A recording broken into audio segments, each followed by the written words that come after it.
Oh, sorry.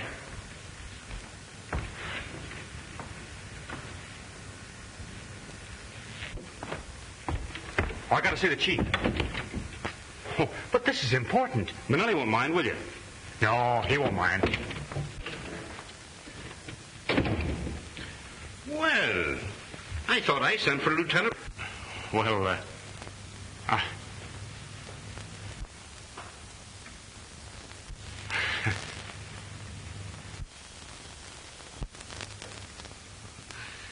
Sit down, Burke. Thank you. What's on your mind? Maybe I can help you.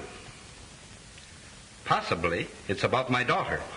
Yes, Diana has promised to be my wife, and we want your consent. You have it. But Diana wants she gets. She said she wouldn't think of marrying me against your wishes. I was afraid that you'd want her to marry Dave Graham. Professor Graham is a very fine man and a successful criminologist. Yes, sir. He's all of that, and that's the reason I was afraid I wouldn't have a chance. I'm only a lieutenant. You know, Danny, I think you're going to be successful, too. I don't know anything about your family, but I've had my eye on you ever since you came on the force. With a wife like Diana, I'm sure I'll reach the top. Perhaps I better warn you to look out for your job. I've got my eye on that badge you're wearing. Well, keep your eye on it. You may get it. Chief, you don't know how much I thank you, and you never will. That's all right.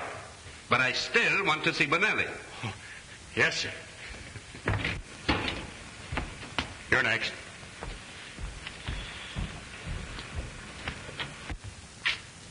Good morning, Chief.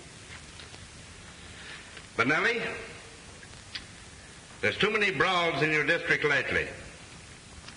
Almost every night there's a knifing. You know, I got a tough district to handle, Chief. Maybe you can't handle it. Sure I can. All I want is a little more time. I got everything pretty much under control.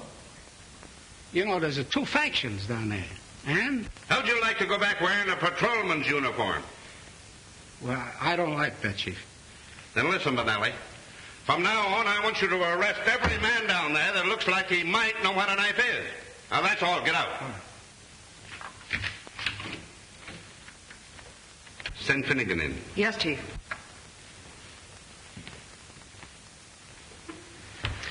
Maybe you can hear better standing up. Finnegan, I've had my eyes on you for months. Politics is not going to keep any man's job on this force as long as I head it. Now, I'm warning you, Finnegan. Keep your nose out of politics or I'll break you. I know what's running through your mind. You're thinking I won't be long on this job. Well, maybe not. But while I'm here, there'll be no interference from shyster lawyers or underworld bosses. Well, maybe I can give you some advice. I don't want your advice. Now get out of here.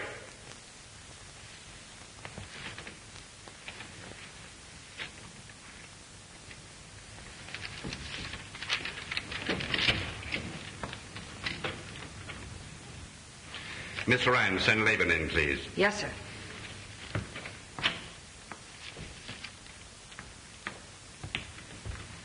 Levine? If you don't mind, Chief, it's Laban. Well, whatever it is, you've been heading the vice squad for some time, and I understand that you're building quite a pretentious home on the salary you draw. And the police commission is noticing it, too. My grandmother died last year in Paris. She left me the money. You may have to prove that. Yes, sir. I'll bring the lawyer's letter to you.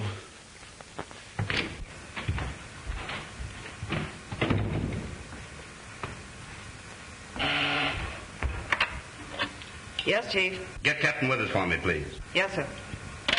Captain Withers, you're next.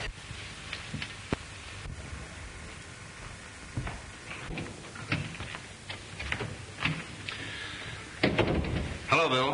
Hello, Jim. Sit down. Bill, I'm going to relieve you of that precinct job. You're going to head the gambling detail. How about Phillips, Chief? I had him on the carpet. It's noised around that there's a payoff. Jim Phillips wouldn't take a dime of dishonest money. But this will break his heart. I have a lot of confidence in Phillips, but I don't want him to remain where he'll be framed by a bunch of crooked gamblers. Phillips won't understand. He'll think you're breaking him. He's sort of bitter at times. That's my worry. I can handle him. When he gets through, he'll have every man on the force down on him. Hey, Withers? I guess the chief knows what he's doing. And maybe you benefited by it. That's why you talk that way. Listen, Perkins. Officers who have done their duty don't have to be nervous about what the chief does. He's got the whole department boiling. There's a dozen fellows would like to be pallbearers at his funeral. Miss Ryan, will you come in, please?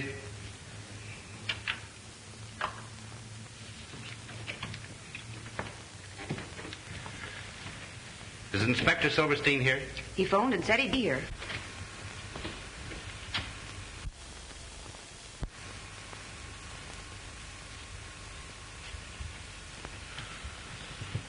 What is it, a shake-up?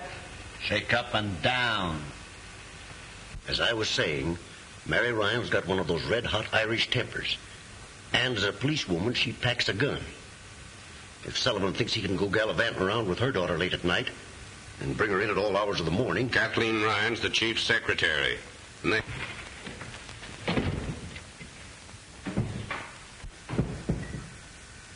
Come on in, David.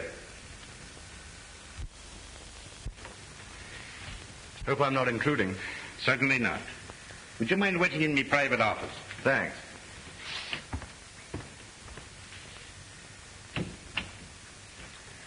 Inspector Silverstein. Come here, please. You have been tried and found guilty of absenting yourself from your post out leave. Now, I'm warning you. If you should let this happen again, you will be severely punished. Well, you see, Chief, it was Rebecca's anniversary, and actually we had some people over for dinner, so Now. That all came out in the hearing. Take your place among the officers.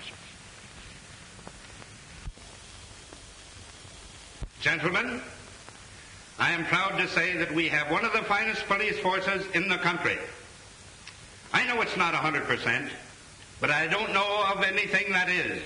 I have seen fit to make some changes today for the benefit of the department in general and officers individually. Some of you may not like it. If not, I'm sorry. I want to congratulate you on having solved a large percentage of crime.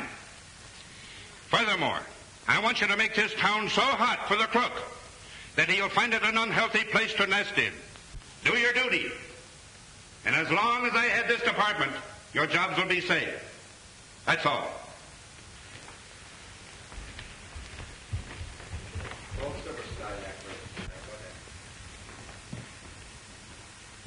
Inspector Silverstein. Yes, sir. Come here.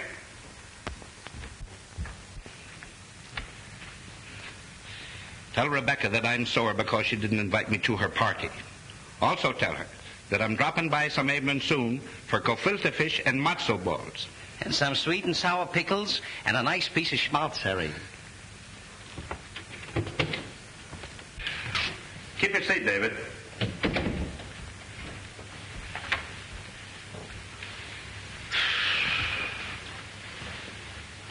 Will you have a cigar? No, thanks. I prefer my own. Here, try one. Thanks. Oh, you're still making them yourself, I see. Of course, my pet hobby. But then, you see, I come by it naturally. My father was a cigar maker. I learned the art when I was a kid, working in his factory.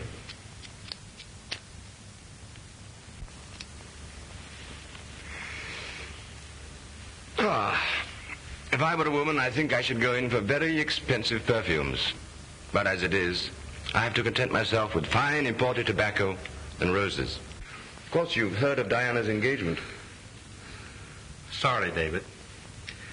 But since it wasn't you, I'm glad she chose Burke. He's a clean young fellow. I agree with you. Of course, I wish you'd shown a little better judgment and chosen me, but as it is, I wish them all the luck in the world. That's very kind of you. The next best thing to a winner is a good loser. And I'm sure Diana will always have the greatest respect and affection for you. That will always be my feeling towards them both. Come in. Dr. McNeil from the insurance company. I'll be going. No, that's quite all right. Send him in, please.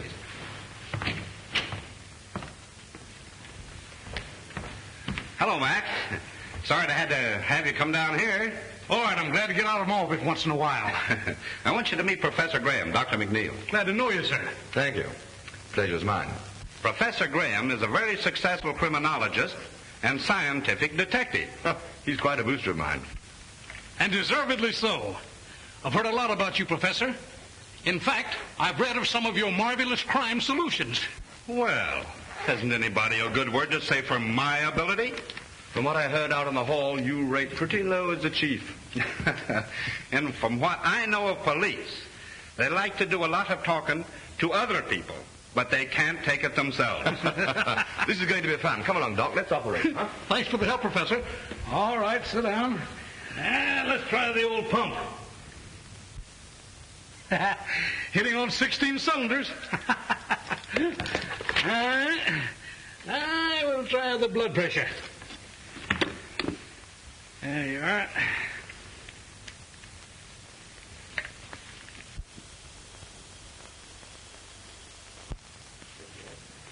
Normal.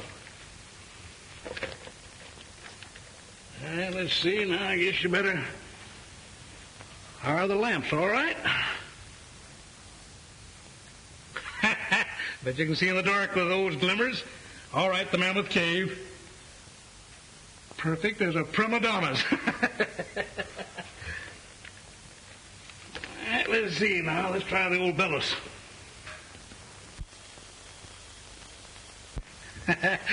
Good enough for a blacksmith's forge. You sure I'm not too good to live? I don't know. Those kind die young, Chief. You've passed that mark. Well, Chief Sullivan is very busy at present. Will you leave your name? Is it extremely important? Well, just a minute, please.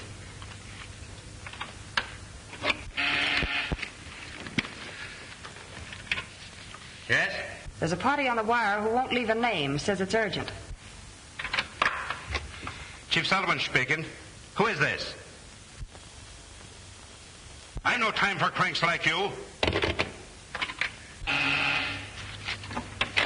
Yes, sir. Trace that call, Miss Ryan. Yes, sir. Operator, can you trace that call? Well, Doc, you probably won't think I'm such a good risk now.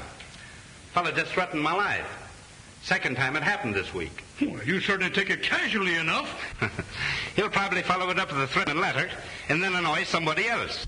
You should have traced that call while he was still on the wire. Didn't I tell you knew his stuff? Yes? The man's hung up, and you know how many calls we have. All right, thanks, Miss Ryan. And goodbye, Chief. Goodbye. Hope you don't collect soon. Thank you. See you again, Professor. I hope so, Doctor.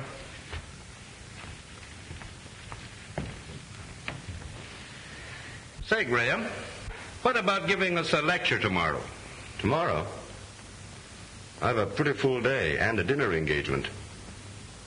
What about midnight? Do you think the men can stand it? The kind of lecture I'll want, they'll like. What kind is that? Well, you see, we'll parade a number of criminal types in the show-up room. People you've never seen. Oh, yes. And I'm to guess their criminal records from their personal appearance. Is that the idea? Sure. Say, that's rather putting me on the spot, isn't it? Suppose I should miss. You won't. It'll help the officers to pick out suspicious characters at a glance. Will you do it? Okay, I'll be there. Did you want something? Yes. I want you to go home and quit working nights. Well, it can't be done, Chief. Well, you see, there's a lot of correspondence to get out and filing to do. I'll be here till midnight. Out with it, young lady. Mother's terribly suspicious. Of us? Yes. That gambler, Gus Armstrong, saw us together last night, and he's stirring up trouble. Huh. Sore because I raided his joint, huh? Oh, I'm sorry I told you. But I just don't know what to do about Mother. She's furious. No. Don't cry. Don't cry. I tried to make her understand that there wasn't anything between us, but she just wouldn't believe me. That's all right. Maybe we can make her understand. You can't talk me out of anything, Jim Sullivan. But you don't understand, Mrs. Ryan. Oh, yes, I do. Only too well.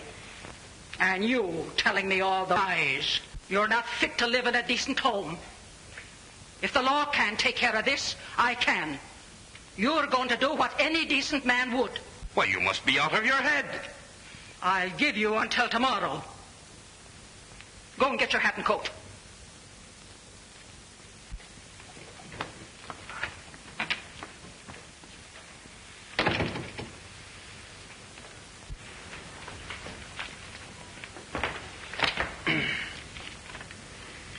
Calling car 71, car 71. Go to 22nd and St. Anne Street. 22nd and St. Anne Street. A barking dog. Calling car 36, car 36. Go to 59th and Rampart. 59th and Rampart. A drunken man beating up his wife. That is all.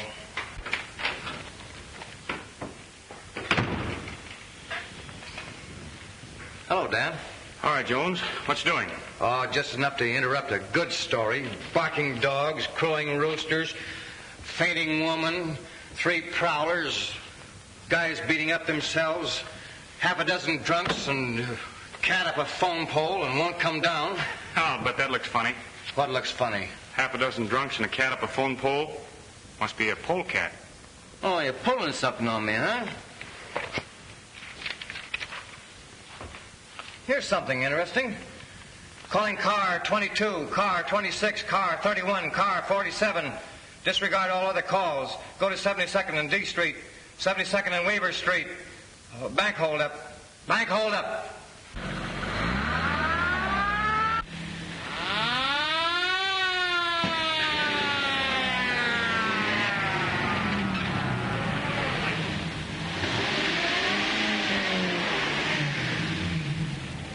Calling car 22, car 26, car 31, and car 47. Bank bandits escaped out Kings Highway, hopping in black sedan. 3 in car, 3 in car. Boy and 2 older men. Take no chances with this gang.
Johnny. Take a look at those other 2 fellows. All right. How did you get mixed up in a job like this? Well, I was broke, out of a job. They said there wouldn't be any shooting. Oh. Thanks, Daddy. You should have come to me. I don't want to go to prison. They might even hang me. They can't do that, Johnny. Well, those two won't do any more hold-ups. Listen, go call an ambulance, quick. All right, I will. I feel kind of funny. Kind of like I was floating. Here, now, take it easy, kid. The ambulance will be here in a minute. They'll fix you up. I feel pretty good now. It's all right. Everything will be all right.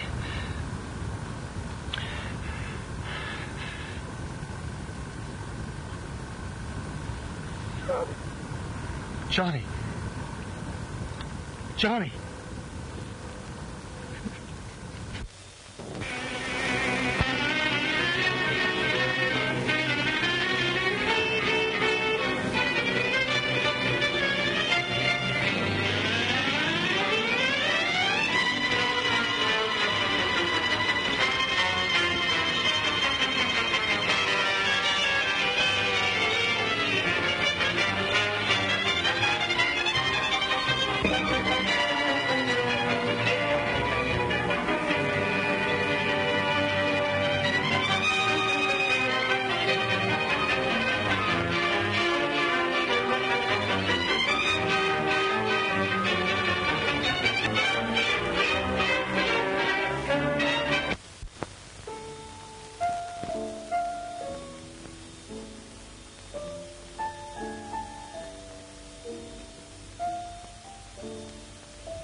Come on, darling, shake off the blues.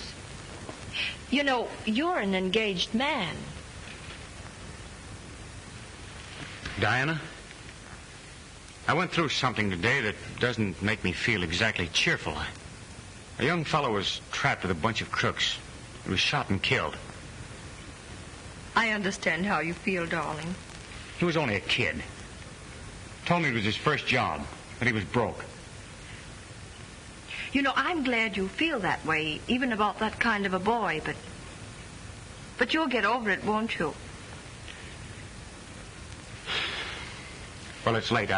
I must be going. That's Father.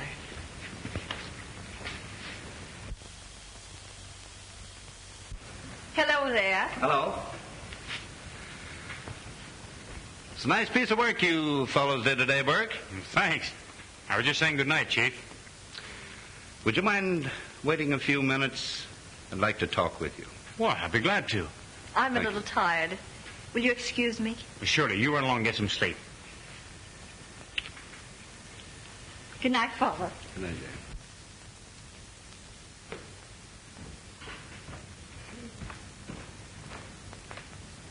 Oh, Dan, will you look in the morning papers? I gave them the announcement of our engagement.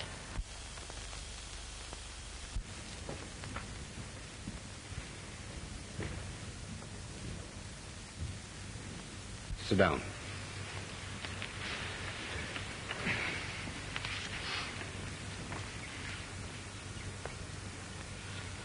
Read that.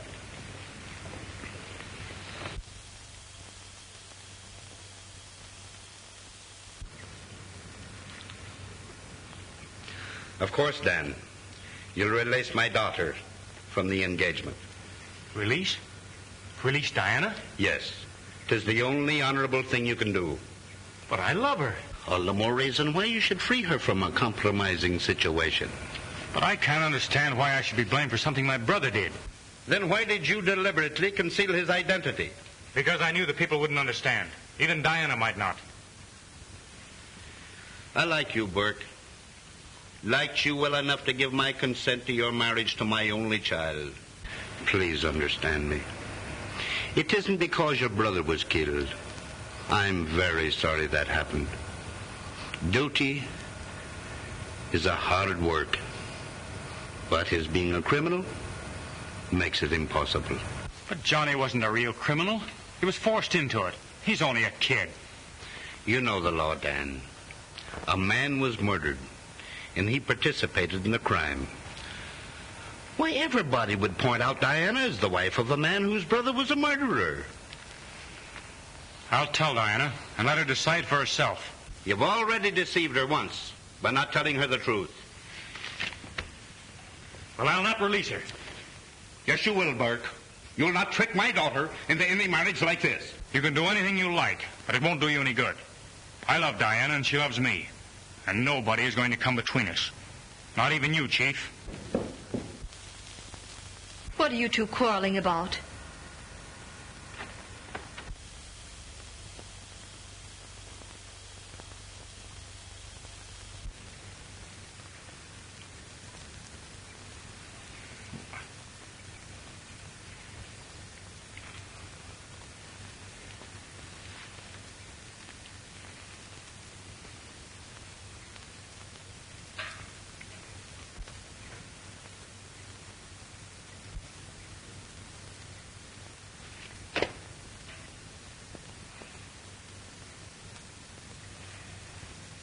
Your father is asking me to release you from our engagement. Diana, you'll be fair. You love me, darling. I don't know what to say. Please let me think things over. I tell you, Burke, you'll never marry her as long as I'm alive.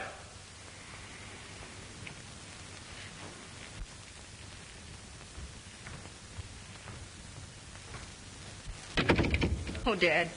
Dad, please be reasonable. Let me work things out in my own way. I don't want you to marry into a family with a criminal record. It isn't that, Dad.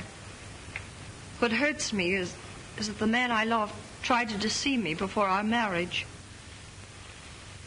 Diana, why don't you pack up and take a little trip somewhere? Bermuda, Miami, or anywhere. No, darling, I think I'll just go out for a little ride, and don't you wait up for me. It's not safe for you to ride around this time of night. That's not very complimentary to your department's efficiency, is it? You're not going to see Dan Burke? No. No, I'm not. And that's a promise. All right. Good night, dear.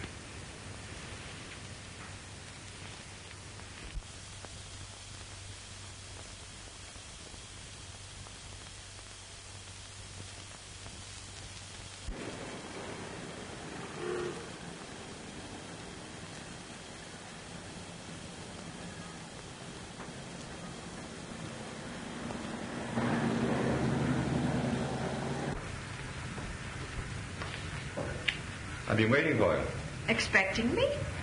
Doesn't it look like it?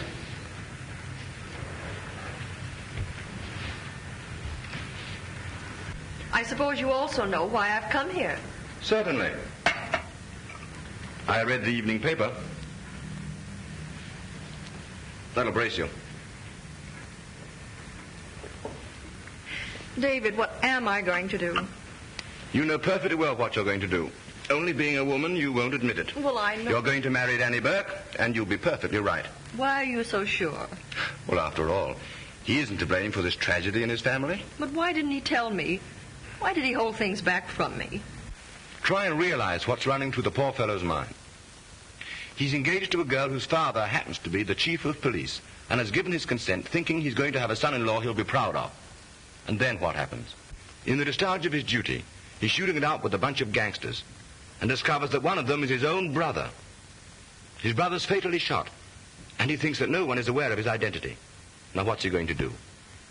If he tells you or your father, it means an end to all this happiness. Thank you, David. You're awfully sweet. Oh, thank you.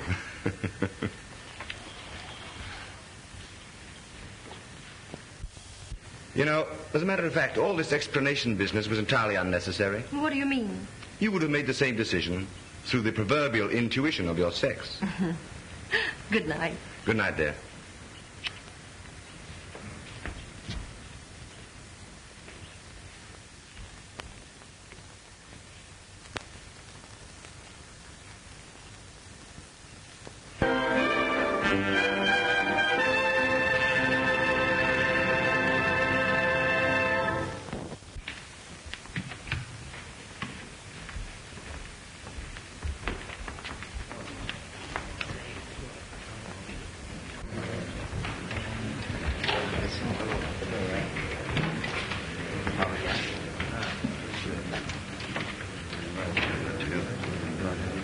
I hear you're not on the gambling squad after tonight. Hey, Phillips? That's what a man gets for being honest. Transferred to someplace out in the bushes. I'd like to punch Sullivan right in the jaw. That's too good for him. What he needs is a real working over. After all, I ain't got no kick coming against the chief, because he's been pretty nice to me. Nice, huh? You call that reprimand you got yesterday pretty nice? What would you call a sock in the puss? A love pat? If he thinks he's going to be chief for another 30 days, he's crazy. Gus Armstrong's got enough political pull to take care of that.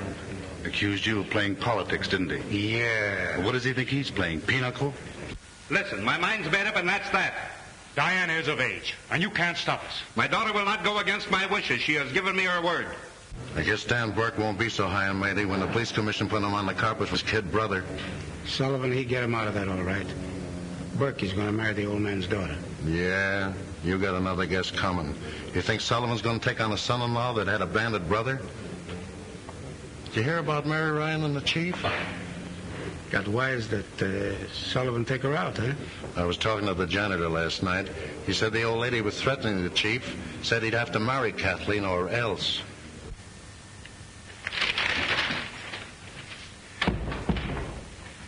Hello, Miss Ryan. How do you do, Miss Sullivan? Is my father busy? Lieutenant Burke is with him.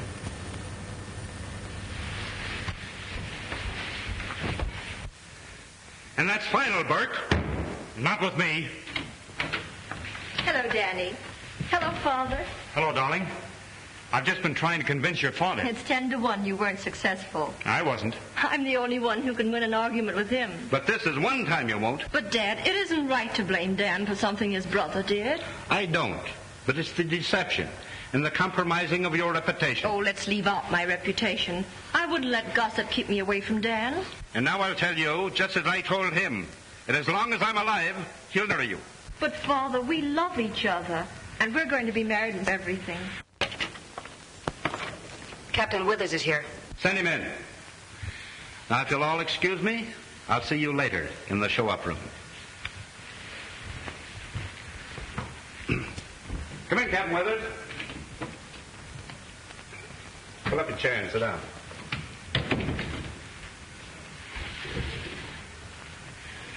You saw the newspaper stories? Yes, Chief. I want you to tip me off if Burke and Diana try to get a marriage license.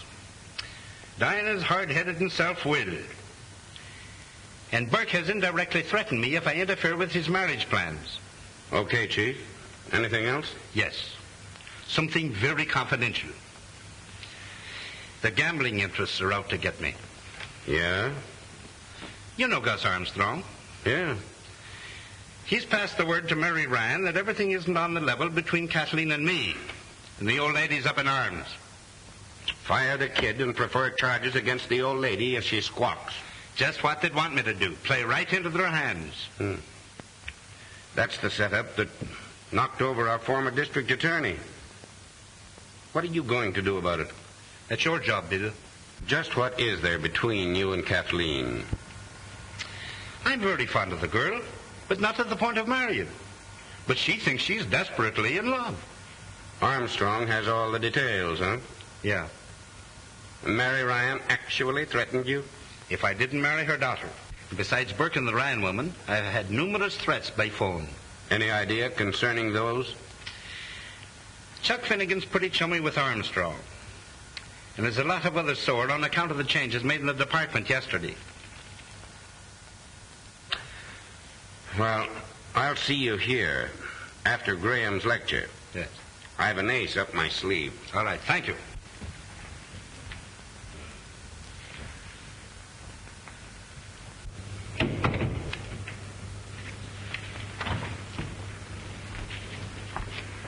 Do you mind if I hear Professor Graham tonight? You better go home, Kathleen. It's late. But I have to wait for Mother. All right. But be careful. I will, Chief.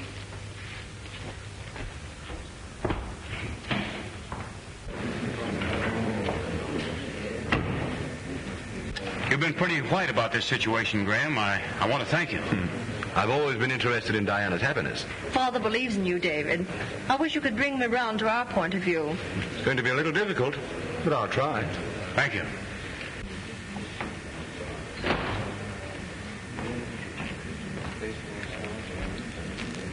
Professor Graham, would you mind sitting over here next to Chief?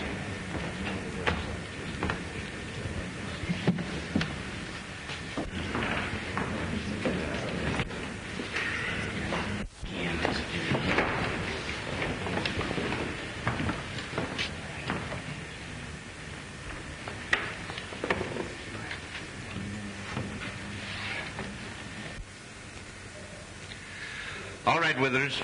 Introduce Professor Graham. Okay, Chief.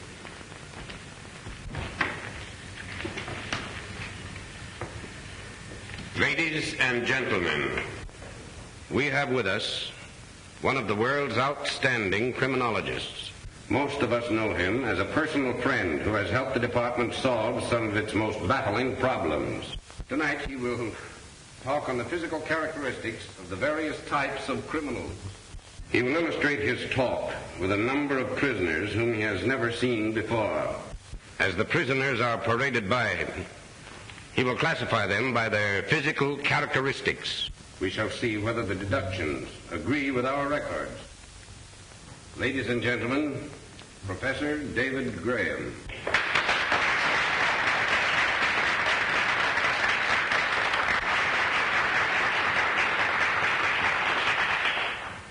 Ladies and gentlemen, I'm afraid that Chief Sullivan has rather put me on the spot. However, I'll do my best to justify his opinion of my ability. All right, Captain Withers.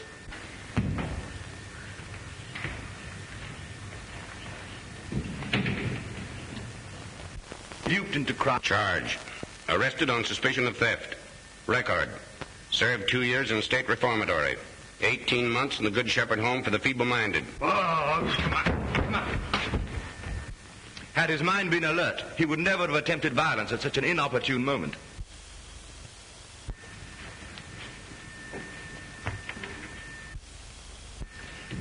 This type plays a major role in modern crime. Note the thin, sallow face, the listless expression and shifting gaze. He is a very dangerous individual and will commit any crime. He's a drug addict. Charge. Arrested for violation of the Harrison Narcotic Act. Now under arrest on suspicion of gang murder.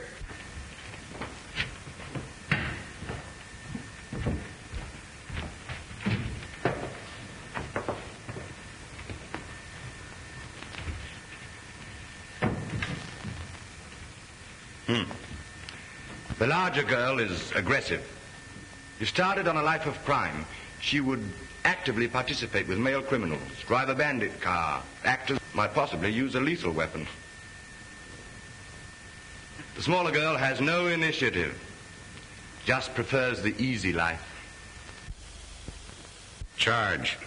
The taller girl arrested on suspicion of robbery, known to be a gambler's moll. The smaller girl arrested on a vagrancy charge.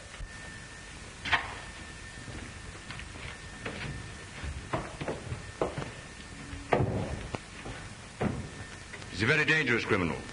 Specializes in widows and orphans. Always has a safe investment. Yes, safe for him. Popularly known as a con man.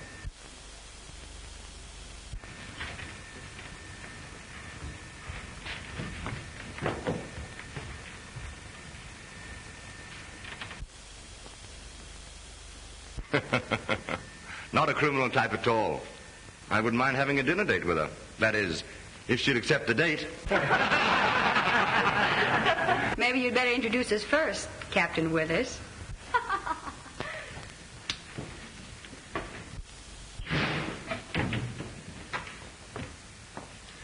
Professor Graham, my daughter, Mary.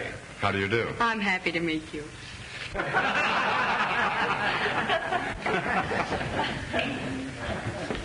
Well, was your dad in on this deal to baffle science? No, it was my own idea, wasn't it, Father? Come on, darling, wake up. The show's over. A very interesting lecture. You seem to have lulled the chief to sleep beautifully.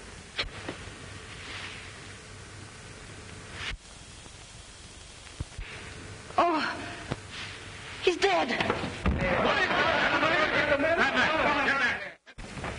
I think she's right. Dr. Kelly! Dr. Kelly! The chief. Must have been instantaneous. Has he had previous... Why, I don't... Lock the doors. Back your seats, everybody. Don't let anyone leave this room. Oh, hand me a glass of water, please.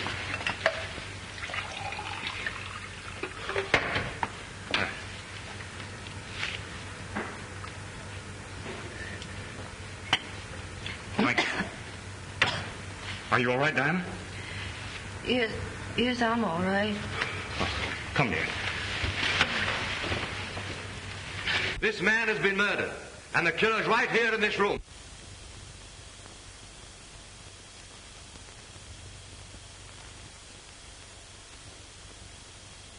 Back your seats, everybody, and lock those doors. Steady now. We'll sit over here.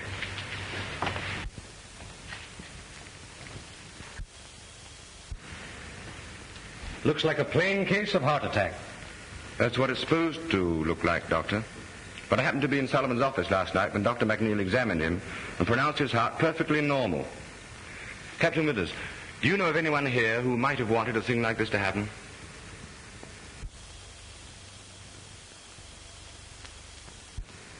Yes, a dozen of them. Including a woman. Stay away from there. He's no good to you now. Clue number one. I'd have been willing to sign a death certificate without an autopsy. I'd have said angina pectoris. But I detect different symptoms now. What would you say, offhand? Complete and instantaneous paralysis of the respiratory organs, with possible brain hemorrhage. Might be the work of some poison, Graham. Do you know the poison that would work this? Yes, just one. In civilized countries, it's known only to a few chemists and scientists. It's distilled by jungle Indians from the upper reaches of the Amazon. Fierce little pygmy tribes with only the crudest of weapons. They dip their darts into this poison and then propel them through blowguns. Since Chief Sullivan was seated in the front row, the dart, if there was a dart, must have been fired from back of him. It ought to be easy to determine that.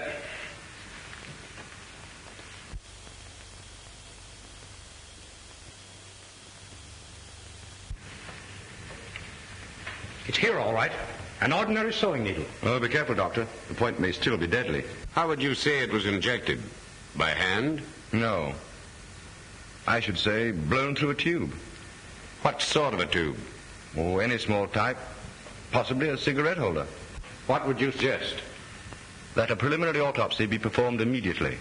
After that, a person-by-person search for the instrument of death. Then, a thorough investigation into the motive of the crime. I will ask Lieutenant Burke to stand by with Professor Graham and myself. And I want everybody in this room to watch the persons next to them in case the killer tries to dispose of the weapon. Then one by one, I'm going to call you to come up here and empty all your belongings on the table.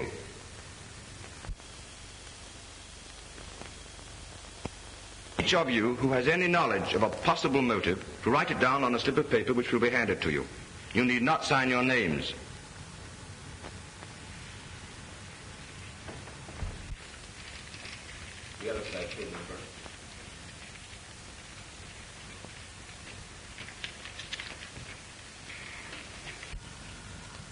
Mary Ryan had made threats against the chief.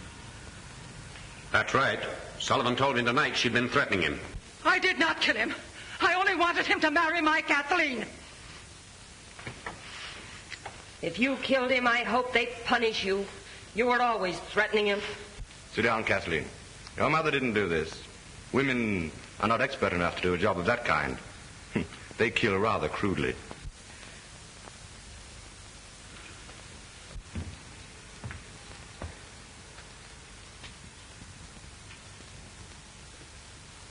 Captain Perkins, you were overheard saying that you would like to be a pallbearer at the chief's funeral. Is that so?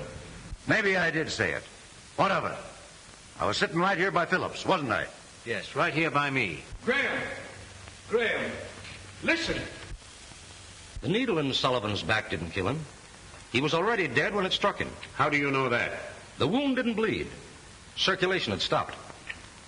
The slayer was not directly behind the chief. I can show you just exactly how it was done.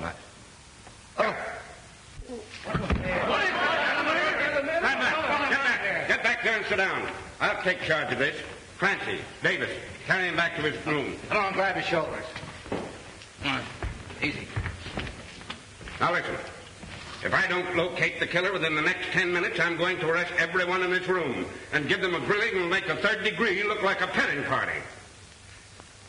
Don't get excited, Captain. This thing must be solved scientifically. Science can go take a jump at itself. I'll take charge here.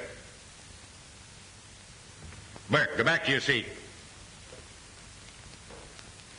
Laban, you knew Chief Sullivan was about to prefer serious charges against you. He insinuated I was building a new home with bribe money. Well, are you? You're crazy. Read this.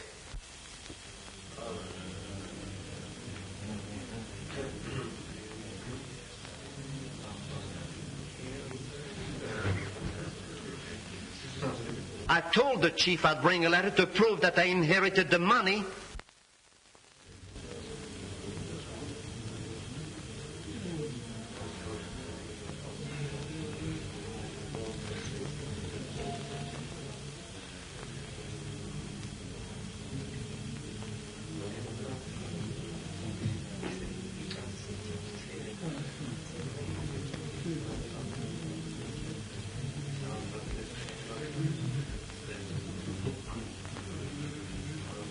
Well, I guess this lets you out.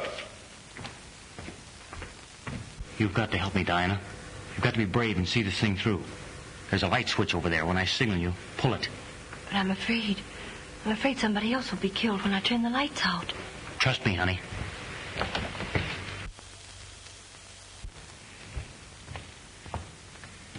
Graham.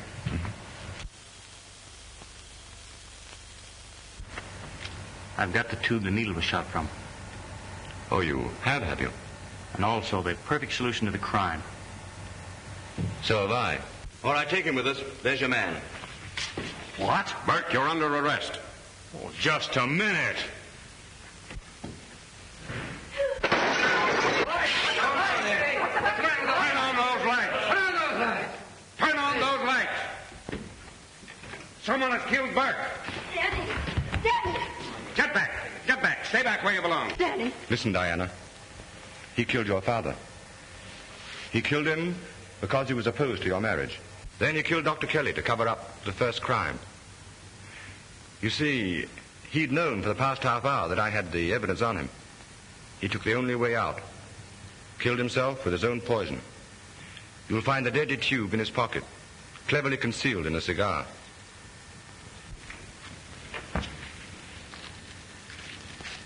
It must be one of these.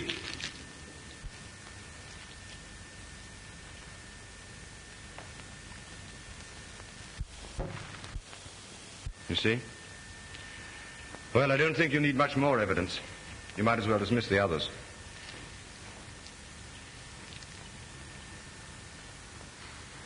To think Burke would do this. Clear case of heredity. He was a criminal by instinct, just like his half-brother, Johnny.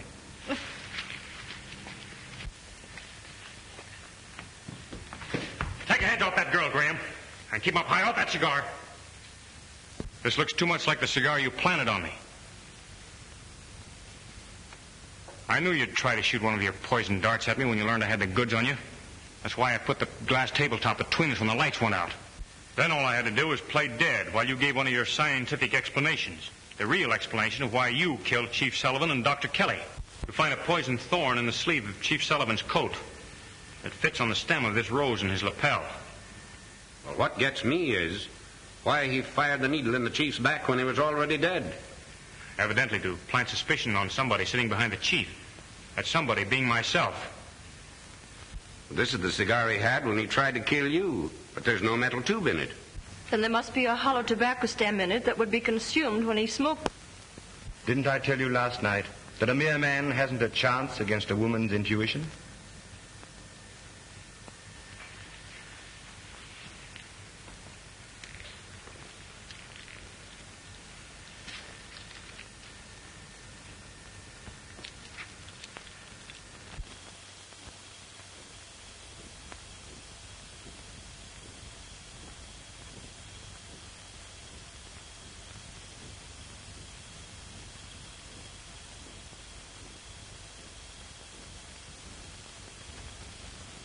Months ago, who would have thought the world could be beautiful again, Mr. Burke? It can't help being beautiful with you in it, Mrs. Burke. Oh. Ouch! The spread isn't spread yet, old dear. Well, I guess I'm too lovesick to eat anyway. I'll remind you of that tonight when you have an old-fashioned tummy ache from gobbling up more than your share.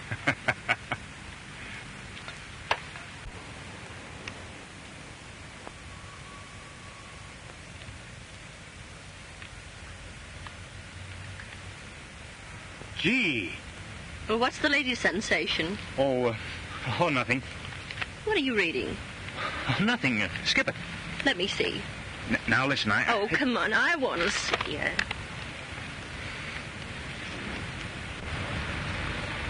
Well, you know,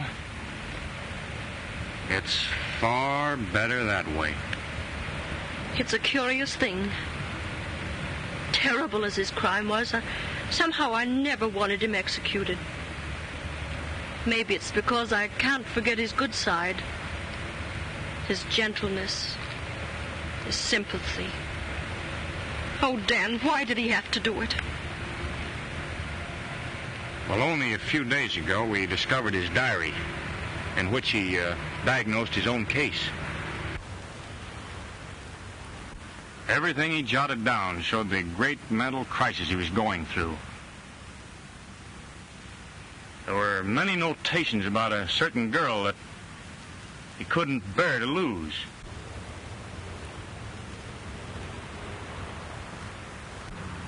Well, his mind became possessed with the idea of staging a perfect crime to defy solution and enable him to win back this girl. That's what toppled his brilliant intellect across the shadow line between genius and insanity. The rest you know. Perhaps it's true that to understand is to forgive. Perhaps. Anyhow, that's all out of our lives now. And forever.